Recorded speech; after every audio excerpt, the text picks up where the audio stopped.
I am Brother Emmanuel Marcele Rusatila. Originally, I'm from Tanzania, belonging to the congregation of the Augustine of the Assumption, famous as Assumptionist Fathers. Currently, I'm a student of law in the Catholic University of Eastern Africa.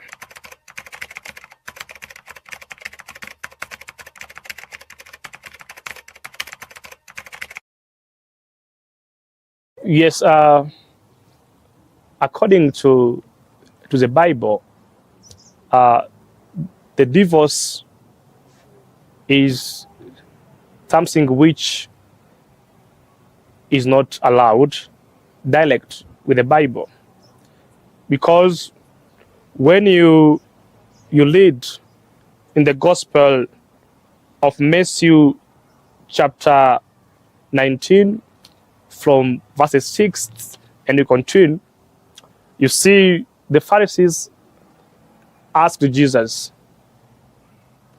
is it allowed a man to leave his wife? And the response of Jesus was very clear, that from the beginning, God created man and woman.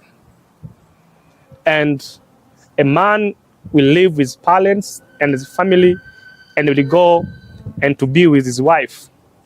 And these people, they'll become one flesh, one body, not two. And because of that, these people, they are united with God. And any covenant, any union contracted by God himself cannot be broken by man.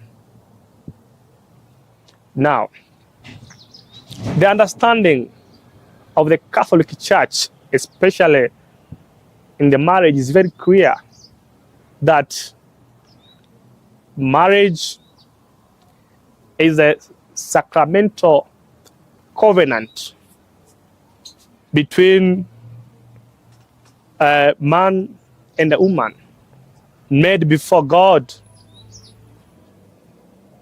and for the good of the spouses and the procreation and the education of the offspring or the children. And this sacrament covenant, it is the lifelong covenant. It's not a temporary covenant. And that still is valid as understanding, especially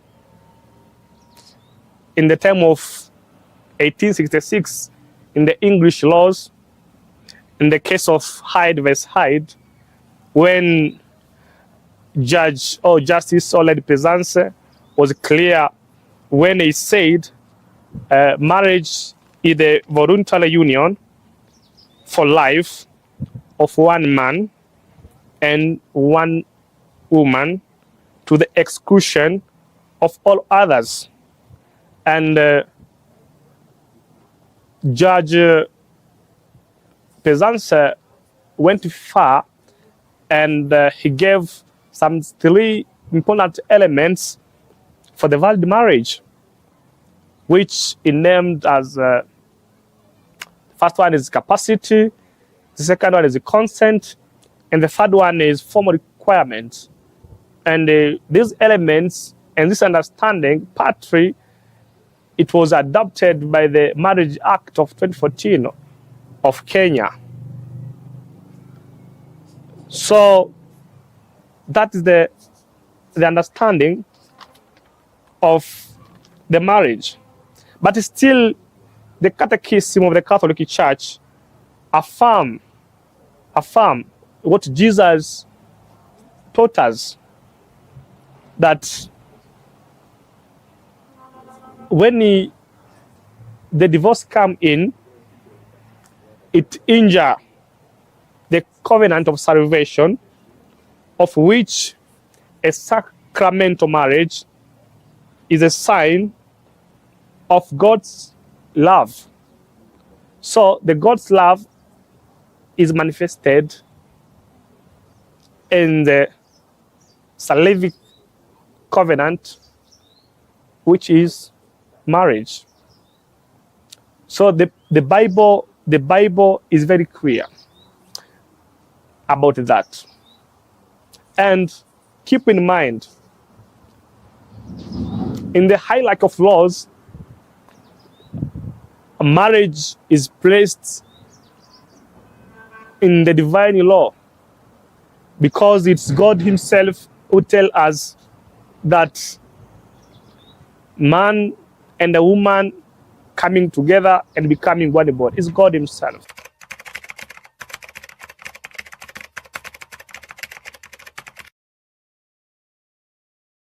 The Catholic Church does not support divorce. And the reason is, as I've said, that marriage being a sacramental covenant, being the sign of God's love to humanity, and marriage being the union which brought together by God himself, and by what Jesus himself said, one man and one woman united and become one flesh, and no any man can separate this covenant. That's what the Catholic Church take as a stand, and doesn't support the divorce because of that.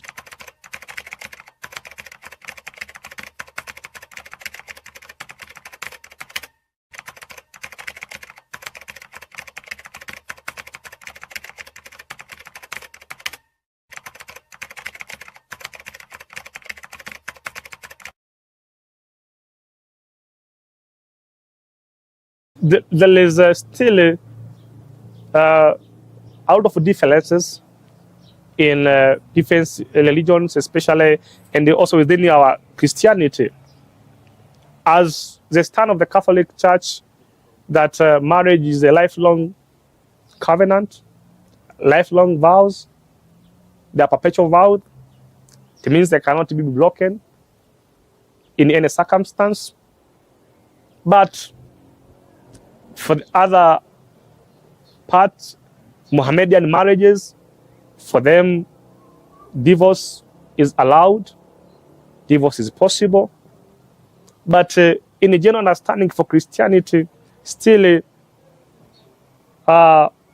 divorce is not allowed. And for Catholic Church specifically, marriage is taken as a sacrament. Marriage is a sacrament. It's not just a mere covenant. It's a sacramental covenant. And you know what the sacrament is. The sacrament is a signification of God himself to us, especially his love. So that's why you can't separate that love of God to humanity, especially when it revealed in the marriage. But for some denominations, they may have their own understanding that marriage is just a sacred covenant, and in some circumstance, it can be reviewed or terminated.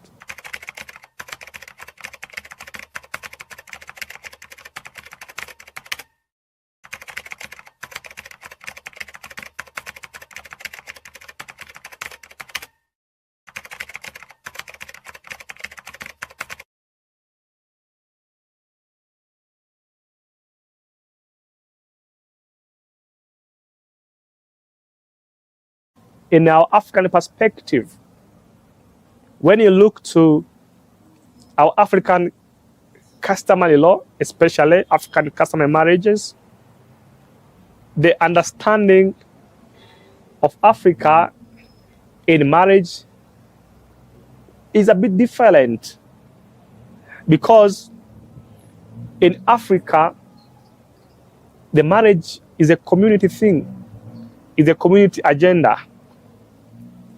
It's not only the personal assignment, it's a community agenda. So, and in Africa, still a man was having more voice in what marriage is.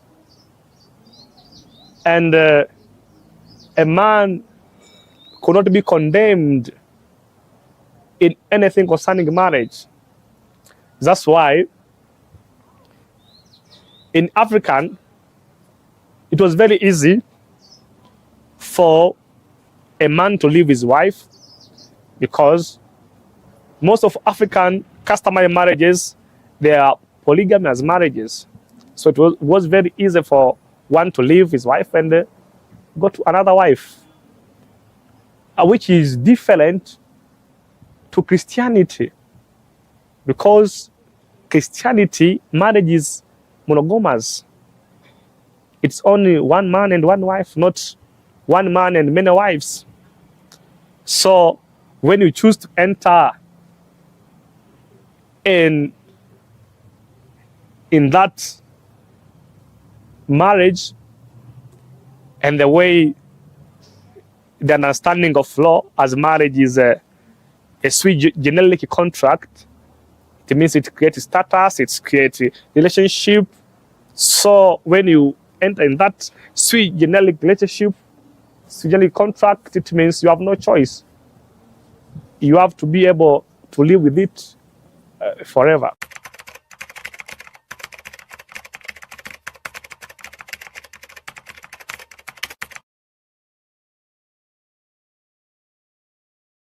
Most of people, they interpret very different, especially the response of Jesus himself, because the Pharisees asked him, at some point, Moses allowed divorce to people.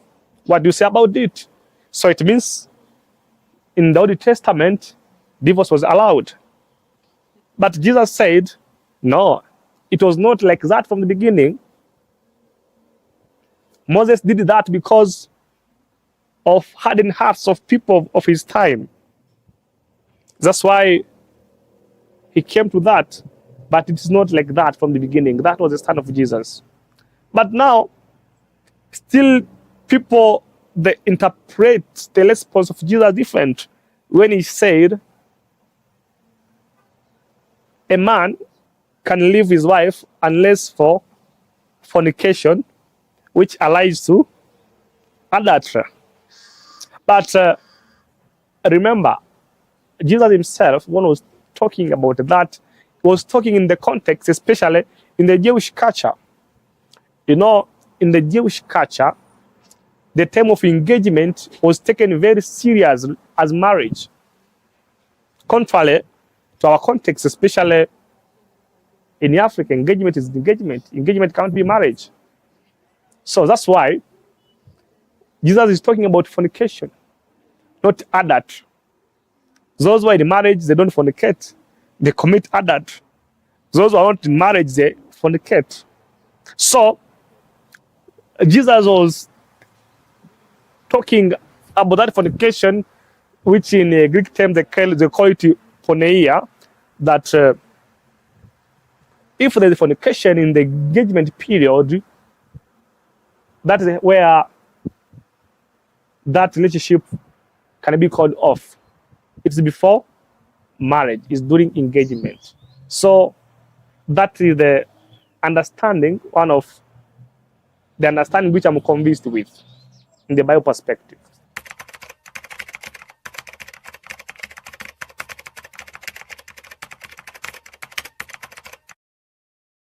From the Genesis chapter 2,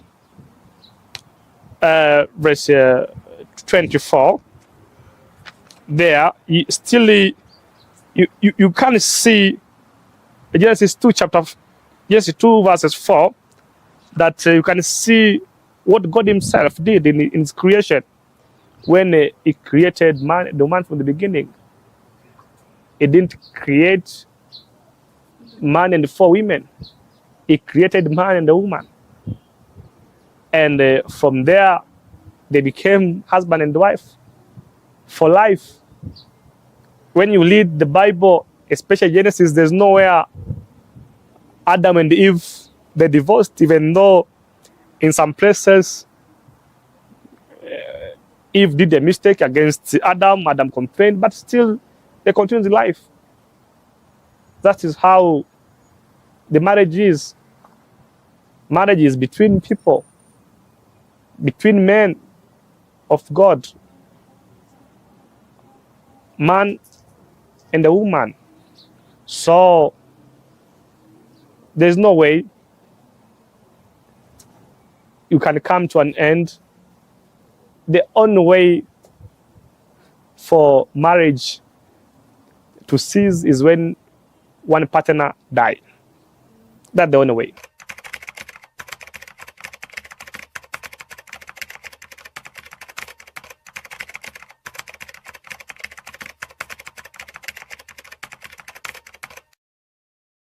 As a student of law, I can say when you look at the Marriage Act, especially of 2014 of Kenya, it gives some reasons which can bring to divorce. And one of the reasons is adultery. The second one is cruelty and desertion. Those are main 3 reasons which can make a marriage to be voidable. A voidable marriage, it means the marriage from the beginning was valid, but due to some circumstance, it came to dissolution, which now we refer as divorce. That's one of the circumstances, and those 3 reasons will be considered. And marriage also can be void. They are void. And the void marriage, especially in law, they are considered as void ab initio, that the marriage was invalid from the beginning. And one of the reasons in which the marriage was invalid from the beginning, if there were no consent in the marriage, the capacities were not considered. For example, if you, a man of 34 years, go to marry a child of 2 years, even if it will be officiated where, that marriage is invalid, is void ab initio from the beginning, because the capacity. And there's a formal requirement of the marriage. When you come to the church, you see their bands, they are 3 weeks. And also the marriage must be officiated by the licensed minister of the church. Yeah, you can't come and you come with your uncle, then you officiate your marriage in the church. That cannot be marriage. So because of that, that marriage can be considered from the beginning as void. But now, the Catholic Church, for it, due to those circumstances I've said, cruelty, desertion, violence in the families, the church may consider separation and not divorce.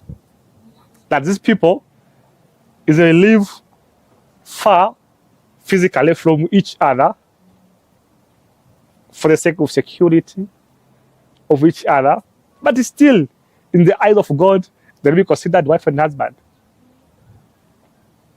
That's what the church considers. They not divorce you. No. They can allow you to separate, especially when you follow the legal processes. But still you will remain wife and husband in the eyes of the church and the eyes of God. But you live separate.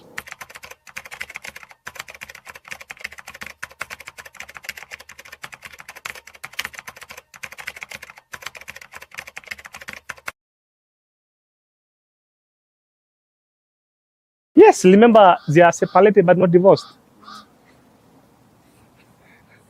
You have to understand that there's a separation in divorce. Divorce is to dissolve the marriage. That is the divorce, especially. Divorce the marriage, but the separation, it means, okay, there's no cohabitation again. They are not living in one roof because of security, but they are wife and husband in the eyes of God. Because remember, this marriage is not like any other contract. It's a sweet generic contract.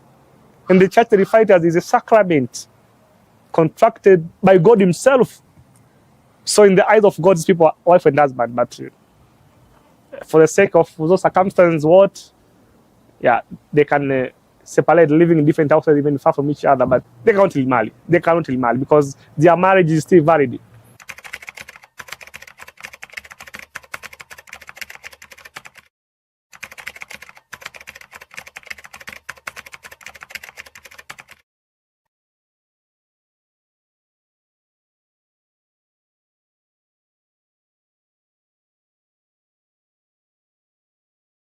The only way, what I can say, it is from the beginning, from the process of marriage, people, they should be careful whom they're going to marry, whom is going to be the husband, whom is going to be the wife. They should not be attracted only by external appearance or other things.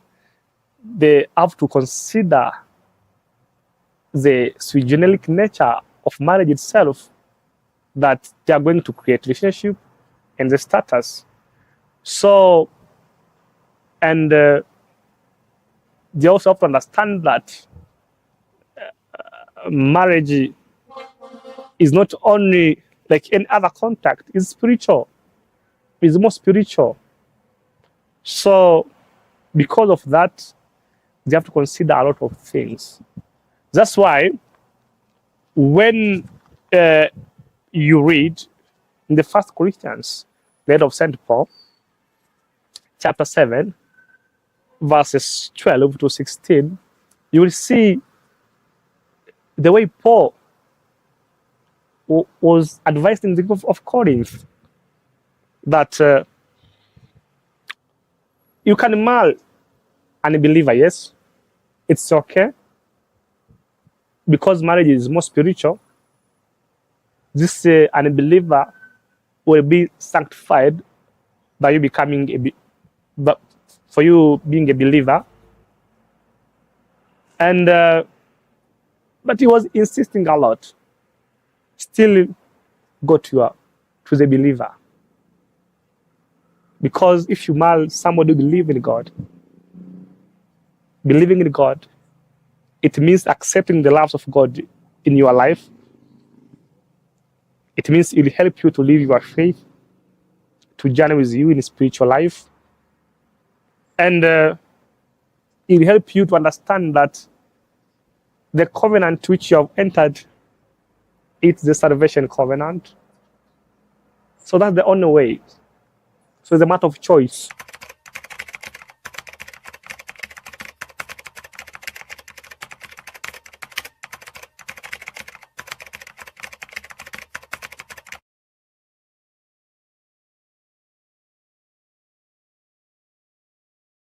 The Bible is very clear, especially the New Testament, about forgiveness. Jesus insisted in forgiveness. And for Jesus to forgive is to reveal the God's love within you toward the other. And you remember even his disciples, his apostles asked him, "Teacher, how many should we forgive?" He said 7 times. It means many times. So even in marriage, forgiveness is a very essential key. Though forgiveness is not easy, but it's very essential for the marriage to subsist and to exist.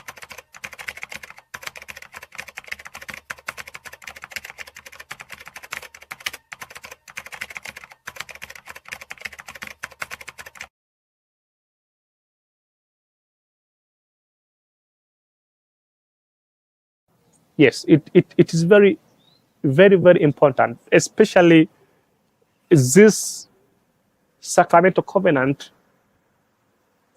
These two people made it before God, before the church, especially the priest or the deacon, as a central witness of their marriage.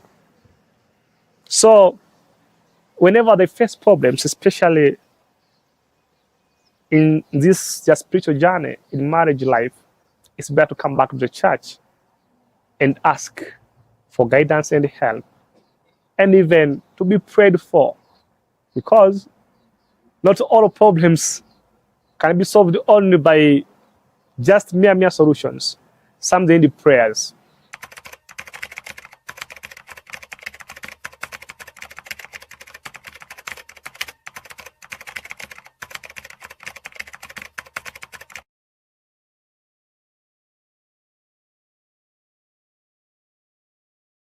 Especially in the Catholic Church, most of the dioceses, even here in Nairobi, each diocese have the office of family ministry. So the family ministries at the office in diocese deal with journaling on all issues concerning marriages and concerning divorce. Each diocese in the Catholic Church have their church court,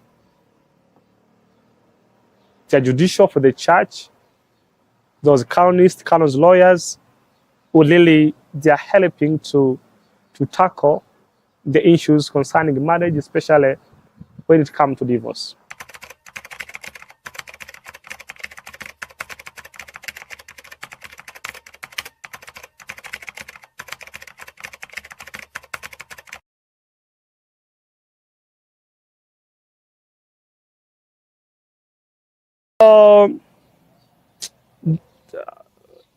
Yes, there are those groups, especially, which really can help. You know, the groups which really are considered very essential in solving problems.